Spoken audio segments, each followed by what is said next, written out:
Let's go!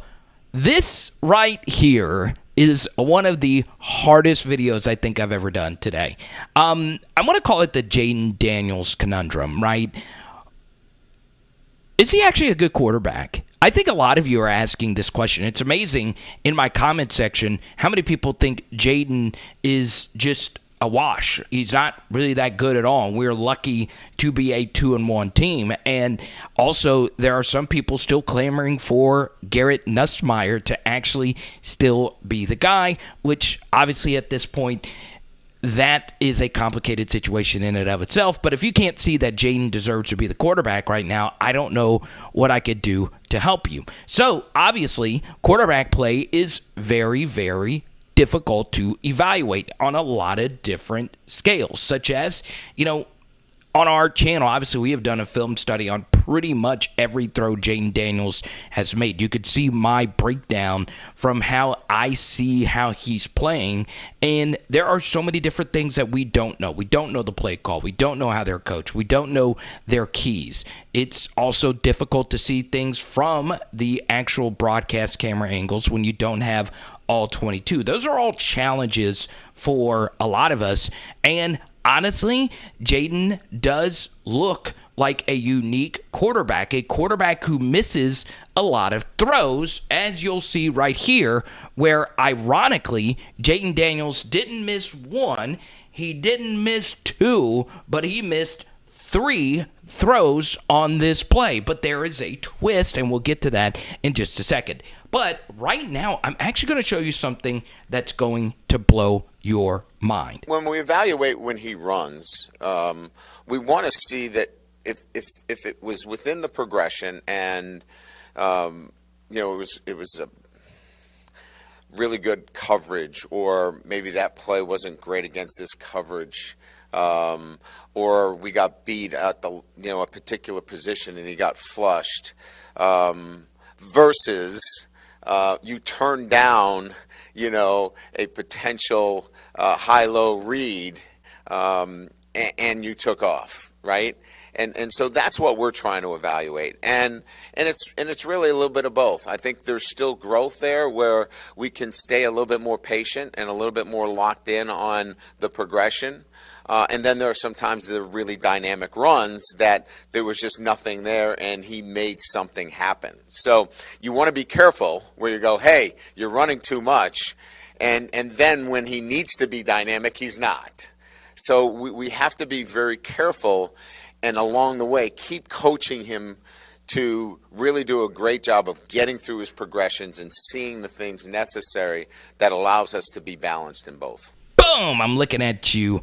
Yes, you right now. So, before we actually break down this play, we've already broken it down on our main Mississippi State film study. I want to show you this chart, and I want to remind people that the quarterback position and the game of football is constantly changing. So, as this graphic zooms out, I want to remind you that at one point, Jimbo Fisher was known as the quarterback whisperer, and right now it looks as if he is the worst play caller in the entire conference. So understand that the sport is constantly changing, all the way down to coverage principles, right? You might be watching this on mobile and you might not be able to zoom in on it, but what I want to show you here are the advanced metrics, right? We're not looking at total yards or yard per attempt or anything.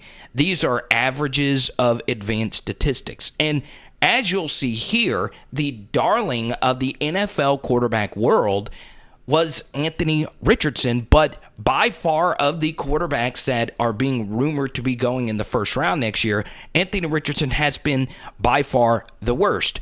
And you could see that with his raw EPA of negative 0.34, and his last 2 games featured QBRs in the teens. So he is playing abysmal. We'll talk about him in just a second. But what I want to do is focus mostly on Jayden Daniels' actual statistics, okay? Now, once again, it doesn't look right. He does make mistakes. He does miss a lot of throws. We have done a missed throw counter on the first video versus Florida State. I counted about 5-ish. Once again, I want to be conservative because, you don't know the play calls and everything, but he did miss a lot of conceivable throws. And then in this game, ironically, in the versus Mississippi State, he missed a very similar throw to Jack Bech on basically the same type of route, corner route, which the coverage was a little bit different. The breakdown was a little bit different, but still the throw was there and he missed it. So obviously he does have struggles seeing the field. He does tuck and run. But is that actually a bad thing, okay?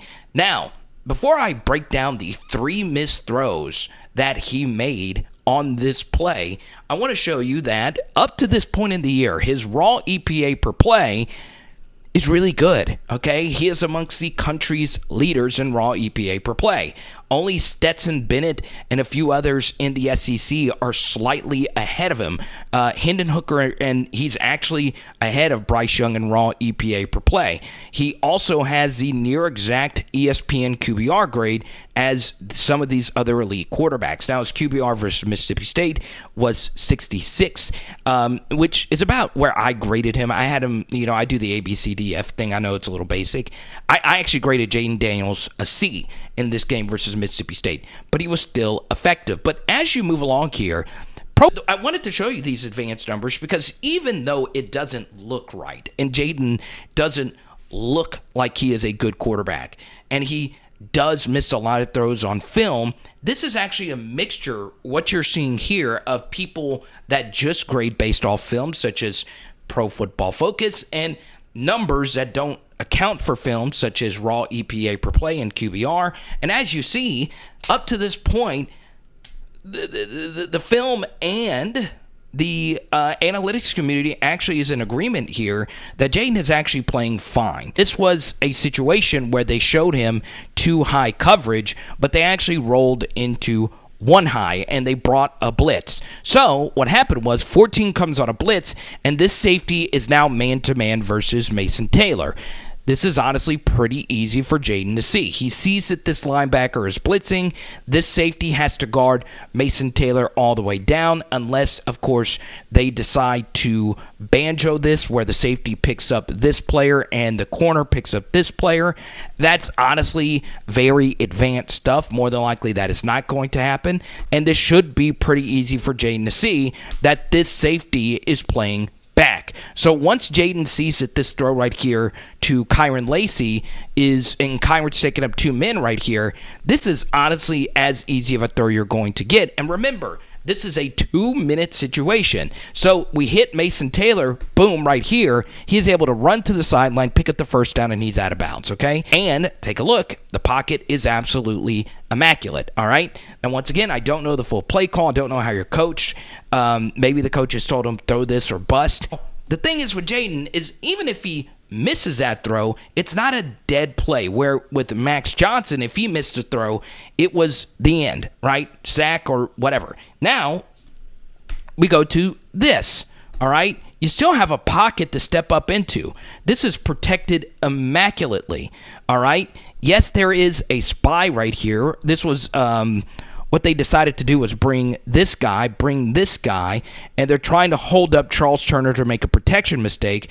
Turner reads it, and along with, I almost said Corey Kiner, Noah Cain right here, we protect it. We pick up the exotic blitz that they tried to run, okay? 22 backs out, and he is a QB spy, and he's right here, okay?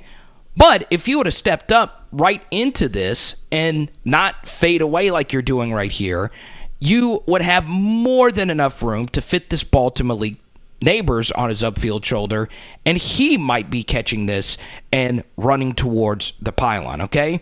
So that's not 1, that's not 2, but now we get to 3, okay? Once again, this throw has got to be made right here, 12 times out of 10. And this throw could have been made. I understand you don't want to throw it with this player right here. And now we get to right here and bang, all right? You hit Jure right here on his upfield shoulder. He is eventually going to get brought down. Maybe, it just depends how much you lead him, for a tutty right there. Would have been him versus his safety, and he is scoring, okay? Now, once again, if this is Max Johnson or Miles Brennan, this play would be dead. They would more than likely have been sacked because Jayden drifted all the way in the pocket. But eventually, because the protection was so freaking good, doesn't get any better than this, we're able to run, okay? And the funny thing about it is, well, we don't know for sure if the other two players would have scored, but we know that Jayden picked up at least a similar amount of yardage as they would have picked up.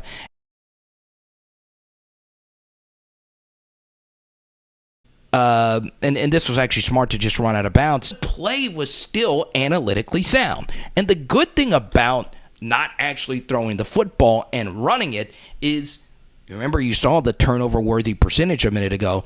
It is 0%, because he doesn't actually ever throw the football into danger. When he throws an inaccurate pass, it is going out of bounds. It is going to where nobody is going to catch the football. And, you know, there was a throw that he made versus USC that was picked off over the middle last year, and it was wide open. And we're going to talk about over-the-middle throws in just a second. So here's Jayden right here on the very next play. And you see, he is probably a tad late throwing this ball, but this is as wide open as it's going to get. And he actually does make this throw because, honestly, you got to be able to make that throw, and we were able to score a tutty anyway. So here's the thing.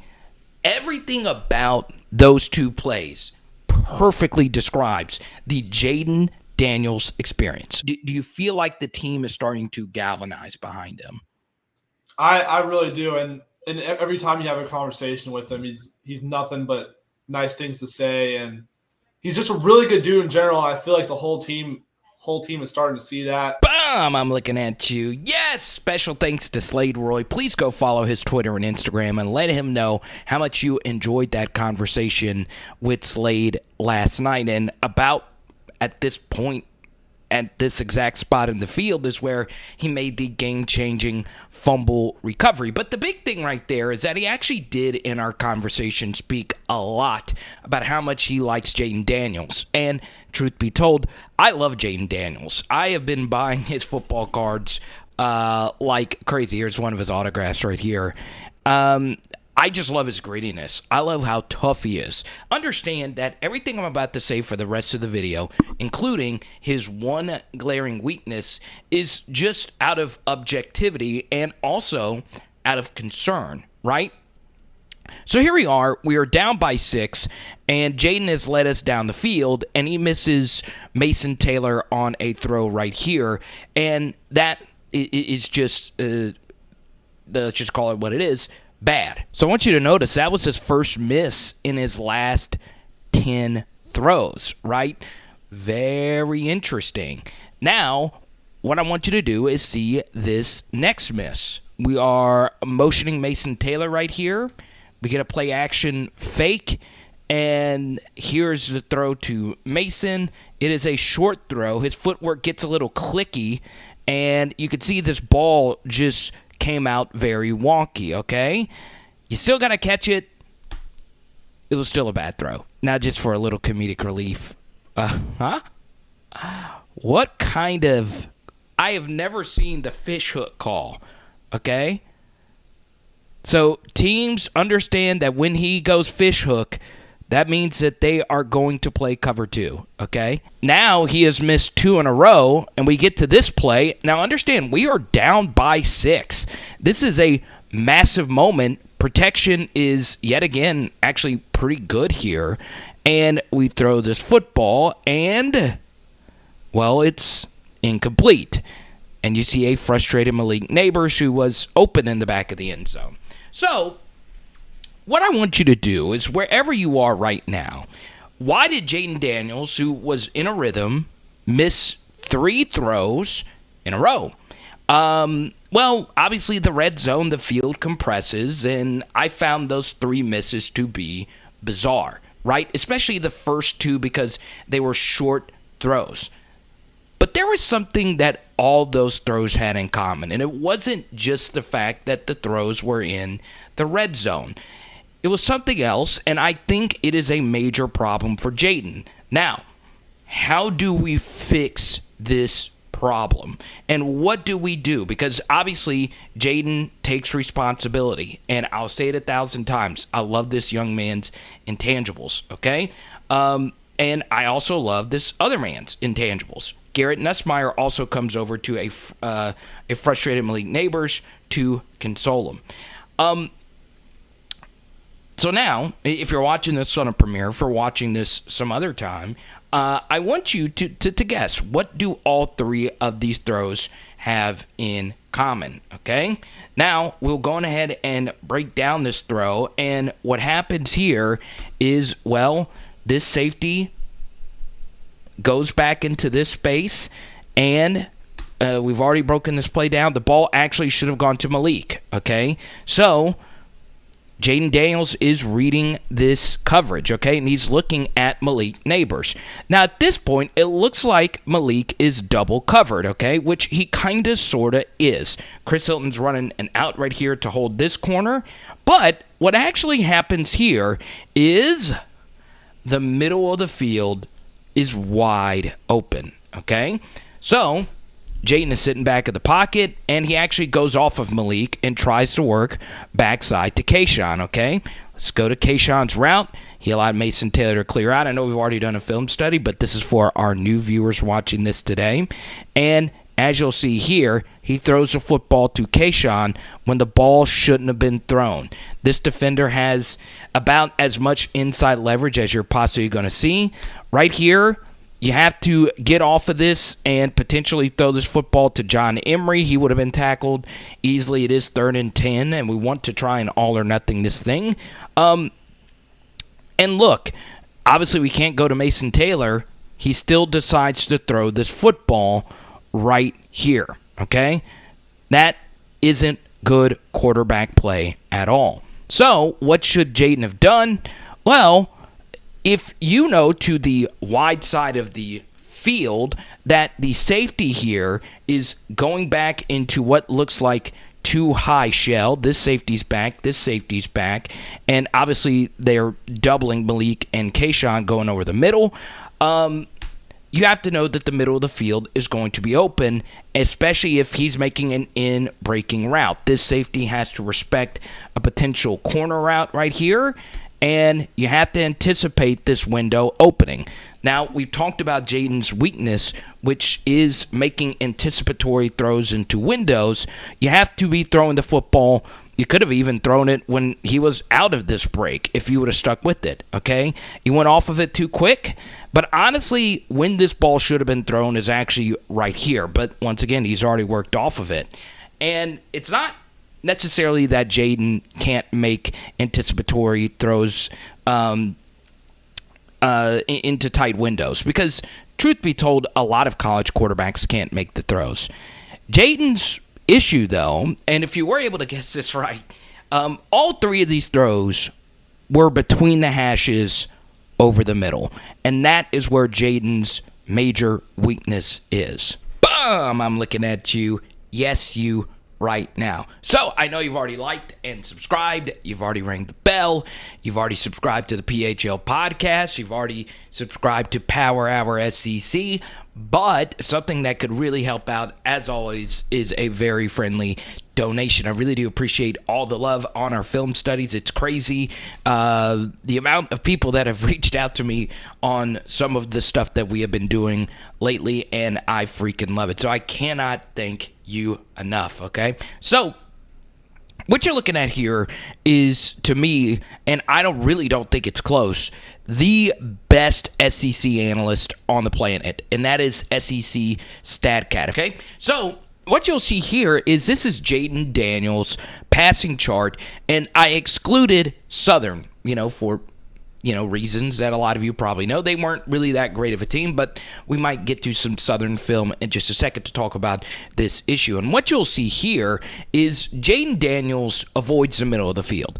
Now, before I continue, the middle of the field is something that a lot of SEC quarterbacks avoid. Truth be told, most passing charts of any quarterback at any level looks more like a U, right? Where there's not a whole lot of targets over the middle. But what's interesting is with Jayden, it is a little bit more pronounced because what you also don't see are passing attempts really all that much close to the middle at all. So you look here, these are throws 11 to 20 yards down the field, okay? So very difficult throws. You'll see how close they are to the sideline. On the right side, you see obviously a few more throws closer to the hash right here, including a missed Kayshawn mixed in here as well, but it is still more of the same thing. The deep middle of the field is something that JD Daniels just doesn't try to throw to. I didn't phrase that well at all. So, yes, I did misspeak. The third missed throw you saw just a minute ago was incomplete outside the hash here, but where the ball should have gone would have been right in here to Malik Neighbors, and that would have been Jayden's first throw to the deep middle of the field on the year. Now, that is not uncommon as an LSU fan, because last year, Max Johnson's deep touchdown pass to a wide-open Trey Palmer versus Mississippi State was actually his first ever attempt 20 yards or more down the deep middle. So a lot of SEC quarterbacks struggled throwing to the middle of the field.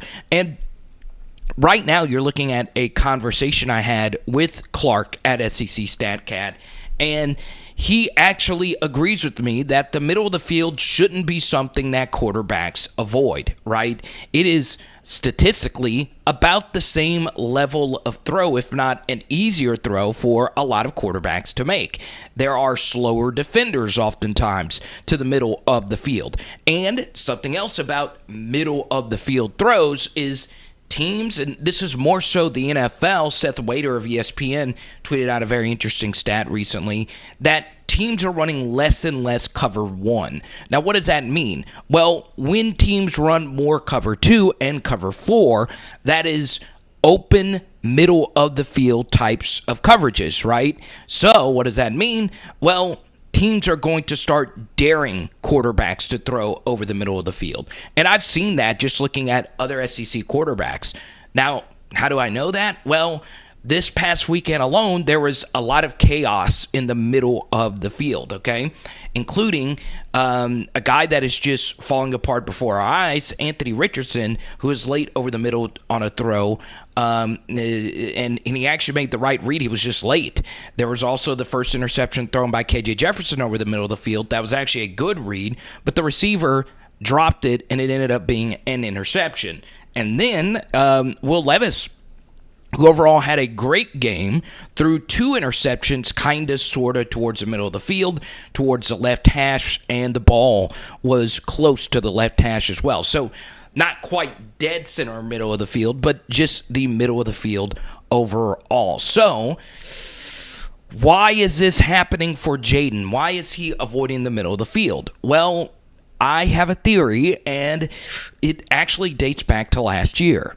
So he's in the pocket right here. They bring a blitz, and he makes the right read. He sees it. He goes straight to Pearsall. He has his best weapon man-to-man, and the ball is just quite literally behind him. There's just no other way around it, and it was a pick. Now, if you go a little bit deeper, we did a film study on all of JD Daniels' interceptions last year, and it was an uncharacteristic amount of interceptions because up to halfway point of last year, Jayden had not thrown many interceptions at all.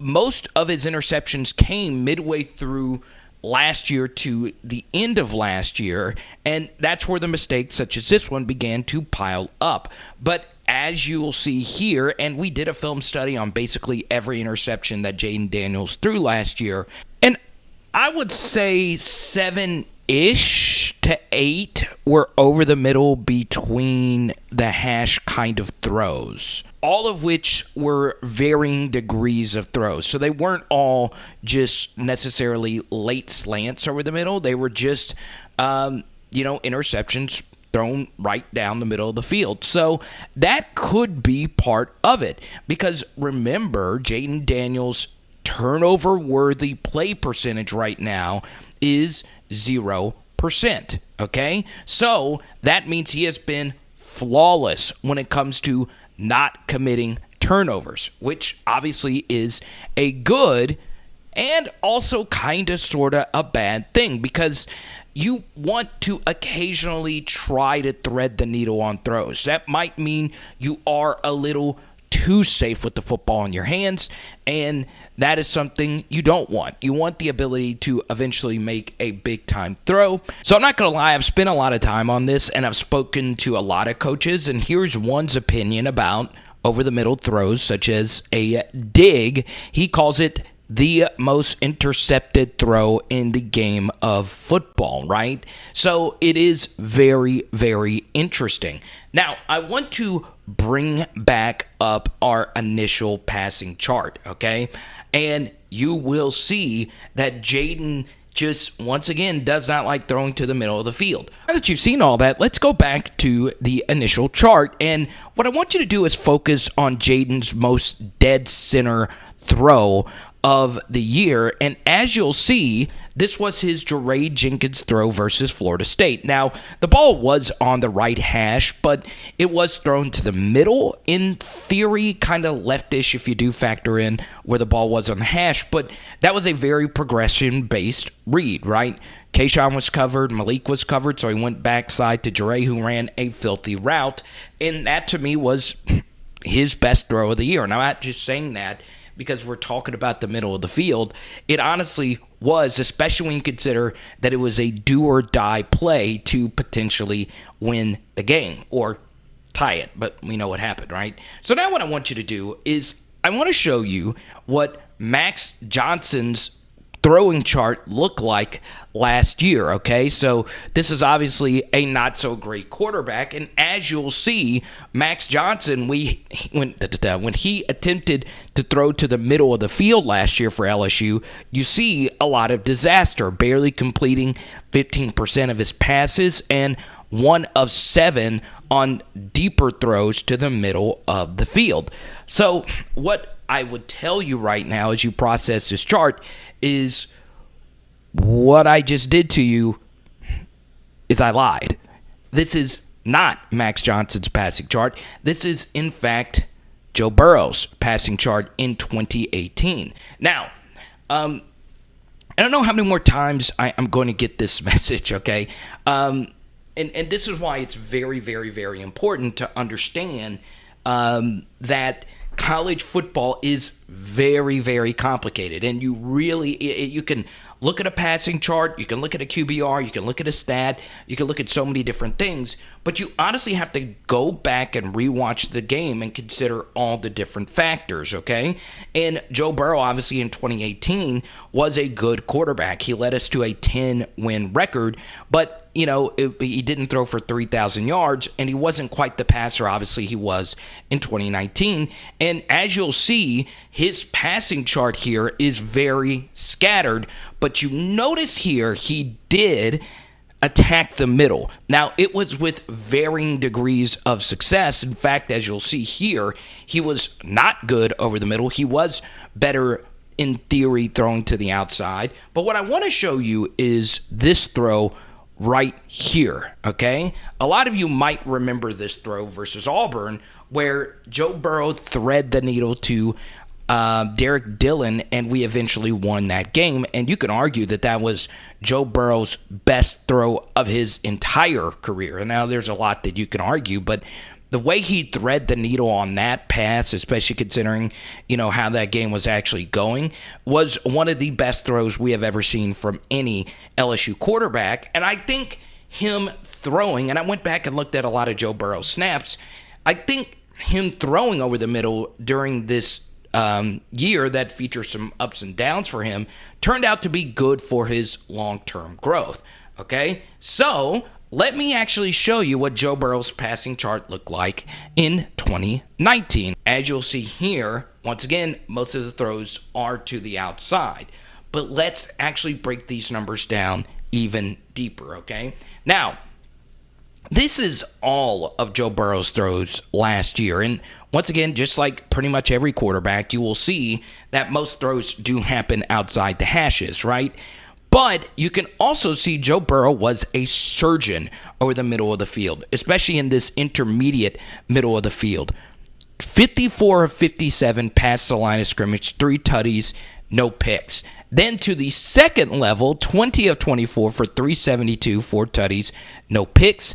And then at the third level, 3 of 6 for 169, 2 tutties, and no picks, okay? But this is where it actually gets even more interesting. So as many of you know, LSU played in a lot of blowouts. So what I want to do is take a look at the 5 high leverage games, the games that actually featured closeness, right? Games that were in the balance, and those games for me were Florida, Clemson, Auburn, Alabama, and Texas, okay? So this is where it gets even better over the middle of the field.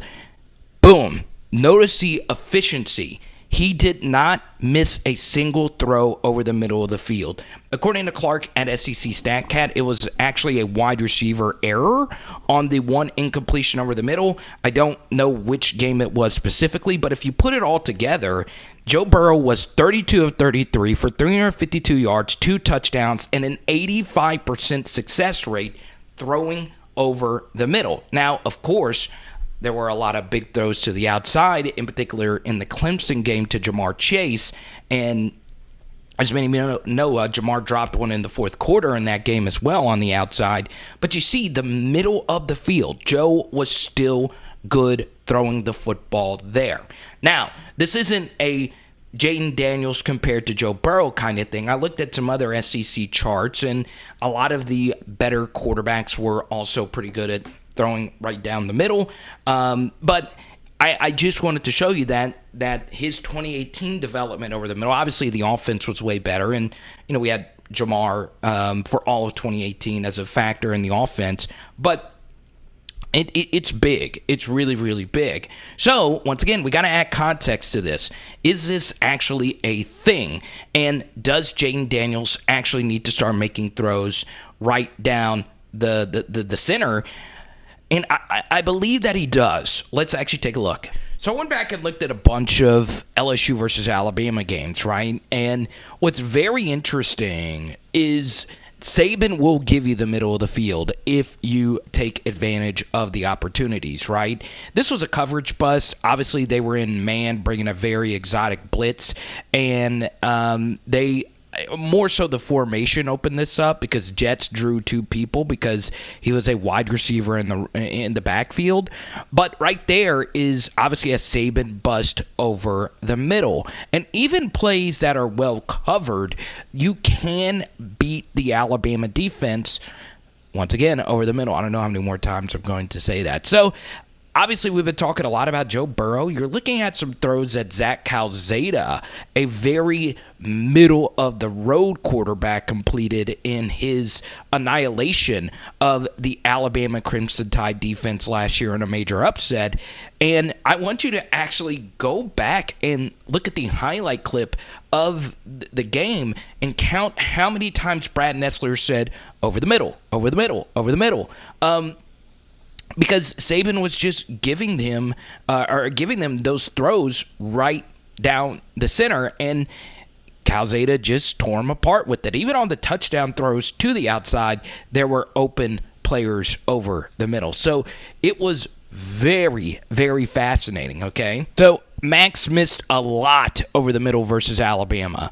A deep ball to JD that he broke off his route and got wide open. Max didn't see him over the deep middle. And obviously, you know, right here to Trey Palmer, held on to the football a little too long. Now, this obviously is an extremely difficult throw, and the safety did a good job, you know, as being pointed out here by Gary Danielson, leaving this man and making this difficult. But Max did hold on to this too long, and Trey Palmer did have a step, and obviously Max was late. So that's obviously a more difficult throw, but it was there. I'm looking at you. Yes, you right now. Okay, so I'm actually keeping the camera on me. What I'm about to show you is going to come with a trigger warning, okay? If you can't handle tough, I don't know how to describe it. If you, I'm going to give you the opportunity right now to change the channel, if you will. what I'm going to show you is this play, all right? So we had barely missed an Odell deep shot on the play before, and if Odell had caught it, he would have scored. So ironically, this play right here was the best play of the game, and I want to show you LSU getting vertical here. This was a 19-yard dart right here to Odell Beckham Jr., and this was a very well-thrown ball by Jordan Jefferson. But there is an issue with this throw, and this is what teams are going to force JD Daniels when they see on tape he doesn't attack the deep center. Alrighty, so it's 12-0. We had not crossed midfield yet up to this point in the game. And what Alabama essentially did, and I remember, I was, in the media covering this game, and I asked a bunch of the Alabama defensive players what they were going to do, and they just blatantly told me, hey, we're not going to do anything special. We're just not going to let them beat us with their they're not going to let Jordan Jefferson beat them with their legs, okay? So what they are doing here is running cover 2. This is as simple of a cover 2 as you're going to see. Saban really stripped down the playbook for this one, okay? So this safety comes over the top to give help to Ruben Randall running a go. This safety couldn't get over here fast enough to Odell, and then Jordan Jefferson sees that this corner is sitting, and this ball is going to be completed right here. But if Jordan Jefferson had seen from the get-go, and they had basically been doing this a good portion of the game, that he was going back here, he would have known that, bang, this guy would be wide open over the middle. Now, once again, you'll see right here, they are not even rushing the quarterback, okay? They are widening their pass rush and just playing very conservatively. They are not, honestly, no pass rush lane moves or anything like that. They said, hey, you can't beat us from the pocket while we run very simple zone coverage. And you run zone because that's harder for the quarterback to run against as compared to man. But right here, this is a walk-in touchdown to D'Angelo Peterson. Maybe Mark Barron, the safety, catches him, or a corner or somebody. But if you hit him even slightly behind him, he is no less getting to the opponent's 20-yard line. And that is why it's important to attack deep middle. You hit the touchdown right there. It's a 12-7 game instead of a, well, you guys know the rest of the story. Right, so obviously you heard Brian Kelly talk about this earlier in the film study. You don't want to change too much about what JD Daniels is doing. You saw the chart as well analytically that JD is still playing at an extremely high level. So what is it that LSU can do about this? Is this even an issue at all? So right here, this play was, brought up a lot on Twitter, and it was also missed later on double slants to the inside. Malik was wide open here.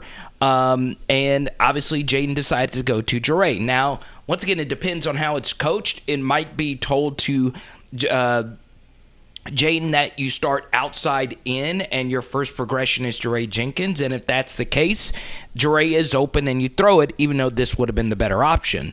But, speaking to a few OCs about this kind of play, what a lot of them told me, I actually spoke to 3 of them, and all 3 of them said double slants or double digs, double inner breaking routes always starts inside out instead of outside in. So it just depends on how this is coached right here.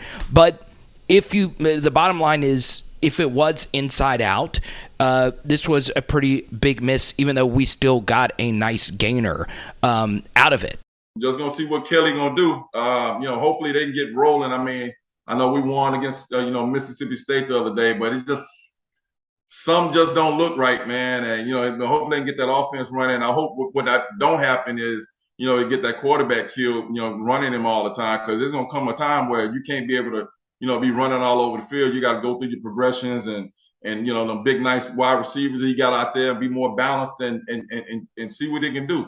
But as far as him running around like that, I don't think that's gonna last long. And hopefully they can figure that out. Boom! I'm looking at you. Yes, you. and you're looking at Harvey Williams. What a legend. Shout out to Jacques Doucet getting that guy on his show. You don't hear Harvey's name mentioned all that much. And I also want to shout out friend of the channel, Charles Alexander, a guest captain for this weekend. So a lot of truth in what Harvey Williams said right there. And obviously that guy knows more about football than I will ever know. It does look strange, right? And at some point, you do want to start making big-time throws such as this one to Jack Besh. You're going to see an all-22 angle of this in just a second that I do think provides some extra context to this throw. Now, a few things that are very important here, okay? This video was a little bit longer, but I essentially told you in the thumbnail of the video where the biggest weakness was, and it's right here. You get it? Dad joke. It's right here. It's right down the middle. And you saw also an arrow pointing to Joe Burrow's head, right? Now, that's not me saying that JAYDEN Daniels needs to be a Joe Burrow level reader and anticipatory thrower. That's not what I'm saying at all, because let's be honest, not a lot of people will get to that level. And honestly, truth be told, right now, Joe is not playing his absolute best. And a lot of that is because there was a lot of chaos. The offensive line with the Bengals are struggling. I hate the play calling and offense of Zach Taylor. I feel like they are very, very, very predictable. But and also handing the football off to Samaje Perine with the big game on the line. But still, that's not here nor there. Still, you know, there's a lot to quarterbacking. But at some point, you would like to see JAYDEN starting to make difficult throws such as this one, right? And this one obviously wasn't that difficult, but you'll once again see from a different angle. You know, something that I would like to see potentially versus New Mexico State. And as many of you know, New Mexico State is not that great of a team, and this could be a great chance to get JAYDEN more comfortable throwing towards the middle of the field. Now, truth be told, he has had some inaccuracies, as Brian Kelly mentioned a minute ago, high-low reads and all of that. But I do feel, as that Mississippi State game went along, that JAYDEN's high-low reading was fine, right? I thought there was a late one, you know, on the final drive that he could have put to Kayshawn instead of throwing to Jure. But I feel like JAYDEN is fine accuracy-wise throwing toward the outside portions of the field. Don't forget, JAYDEN's best throw so far in an LSU uniform, outside of the ball to Jure with the game on the line, you can argue was in the spring game when he dime dropped a ball to in great coverage by Mekhi Gardner to BTJ on a deep throw. So I do think, and I might get some pushback on this, I do think JAYDEN is a fine thrower of the football towards the outside. He has put some balls on the money. The first throw to Kayshawn in one-on-one coverage. So that's, you know, something to keep in mind. So what I would like to know is, does JAYDEN have some anxiety thrown over the middle because of the chaos that happened when he did that last year? It does make sense that a lot of his turnovers were in the center of the field, and his turnover-worthy play percentage right now is currently at 0, which is obviously really, really good. But this is a game versus New Mexico State that I feel like this would be a good opportunity to ask JAYDEN, hey, let's see if you can throw some of these dig routes that have been open that we've had in games that you have not been able to complete and or not been able to have the willingness to throw the football. Let's see if we do run 2 slants to the inside. Can you hit the innermost guy before the outermost guy? Try in this game to grow in that area of quarterbacking. Remember, Joe Burrow's passing chart versus 2018 was very scattered, okay? So the reason why it's important to bring up the long term, because as many of you have pointed out in live streams, JAYDEN still has 1 more year of eligibility left. If he were to come back, remember the 2023 schedule was released. It is a very favorable championship level run kind of schedule. Heck, we might be able to make a run this year if a lot of things were to go our way. So, look, these are the kind of throws that maybe Jayden should try, okay? So, what you'll see here is Jayden is back to throw, and the protection here is really good. And it's even better now that, Emory Jones is our right tackle. And you'll see right here, and I know it's very pixelated, there was a window to fit this ball into Kayshawn. Now, in order to throw this football, you would have had to anticipate him breaking in to this space right here, okay? It's a difficult throw. These are not easy throws. I cannot stress it enough. But ask Jayden, hey, let's see if you can do that. Because, look, he was looking in that direction. Then if we bring it back here, this ball, which is not quite middle-ish, could have been fit into Jack Besh as well, and he would have had a pocket to throw the football. And once again, I know it's pixelated. Throw it. Rifle it in there. Let's see if you can. And obviously, as many of you pointed out, on the first touchdown, there was a potential Kayshawn throw over the middle as well. We did a film study on the Southern game. And I know these were a lot of film study plays that we've already done up to this point in the year. But I feel like this game could be a good opportunity for Jayden to test it, right? Now, once again, the end result of this play was still good, and this throw right here is freaking incredible, rolling out to your left, and a good job by Jack, making a great catch right there. But let's see if we could do some of that. Now, once again, the outside the hash throws aren't, always that accurate, but I think he's been fine overall on those. And he's overall been a very, very effective quarterback. But let's see it. Let's see if you can in this golden opportunity versus a not-so-strong opponent.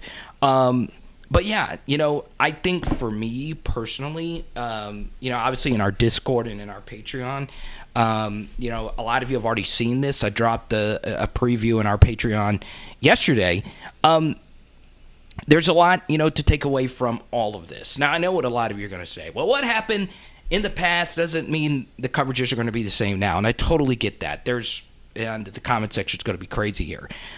But let me bring this up really quickly as well. I do think Jayden's a really good quarterback. It may not look like your typical quarterback. It might be a little bit unorthodox, and that's fine. Remember, the analytics community, the EPAs of the world, the QBRs of the world, they love Jayden, right?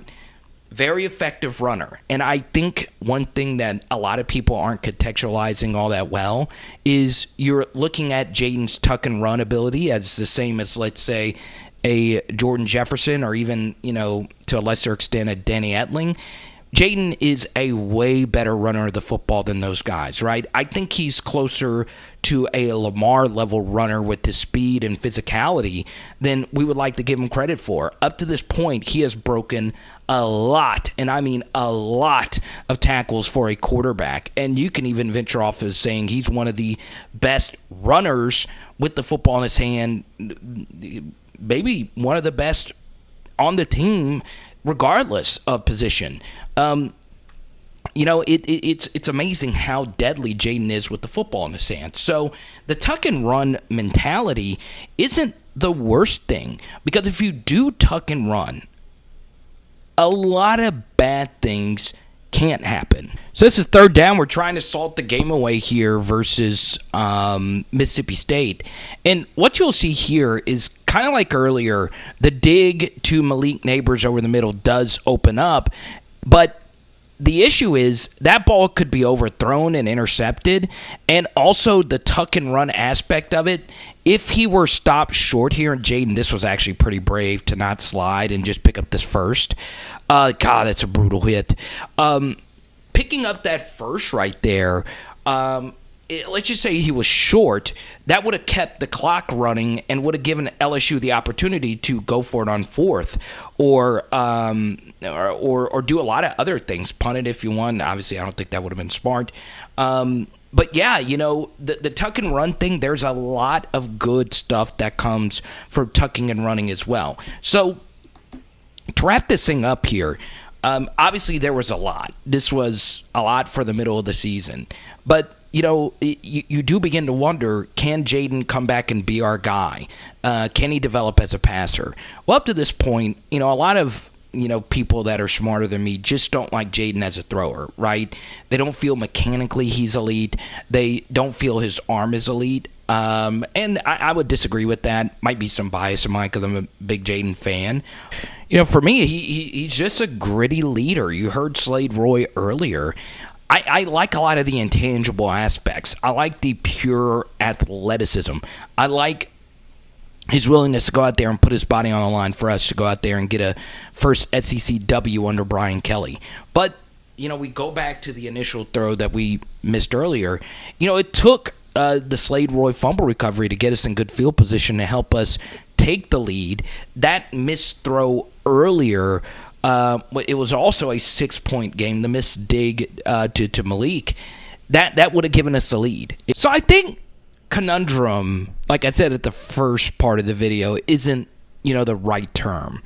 I think it's more of a paradox, if you will. A quarterback who tucks and runs, doesn't throw, misses throws on tape. Can that quarterback still get you to the college football playoff? Well, as many of you know, there are a lot of different factors when it comes to the game of football, and that throw to Malik was kind of sort of over the middle. But still, I would like to see Jayden potentially trying to overcome that fear, if it is a fear at all. But his running ability is truly special. And if you don't turn the football over and LSU's defense continues to potentially turn into something truly elite, maybe the not ever really throwing dangerous throws is an effective strategy that you can, continue to build on that and actually win a championship. I do think the truth actually is in the middle, right?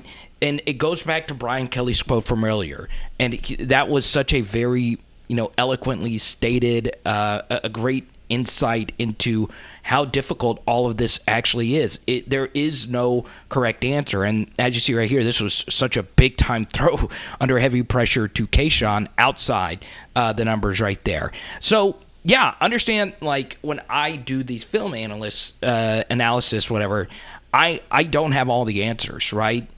Could the play calling get better? There are some things that I would change about the play calling. Could Jayden play better? Yeah, he could play better. But, at least I see a leader, a gritty guy, a guy that's, been through a lot personally. On live streams, we've shared some of the personal struggles that aren't as public as far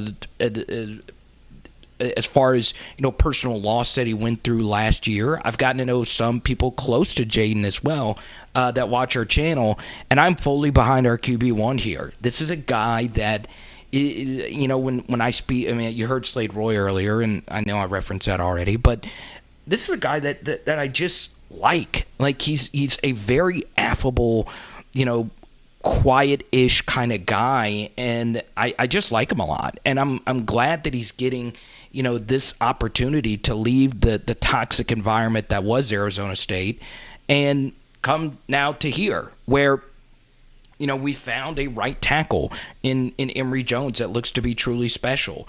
And you have a wide receiver room like ours that is so unbelievably deep.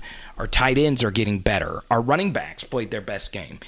John Emery's back. There's just a lot to like with the great recruiting class. So this not only applies to this year, this could potentially apply to next year if Jayden elects to come back, because stuff like this that you're seeing right here just can't be taught. And I just don't know if that many other quarterbacks, not named Lamar right here, would have been able to make this run in this spot. Like Brian Kelly said earlier, there was nothing open there, nothing. And not only did he, gain an incredible amount of yards, he was able to hurry up and stop the clock as well. There's just a lot I like about Jayden's football IQ, his personality, but just like a lot of other college quarterbacks, I just feel like overall people have been, just unbelievably harsh, and this quarterback's got to look like this, and this quarterback's got to look like that, or whatever. And he's got to do this, he's got to do that. Understand that ultimately who you are as a player It's just sometimes who you are as a player. Maybe Jayden doesn't ever really try to throw the football over 10 yards over the middle again.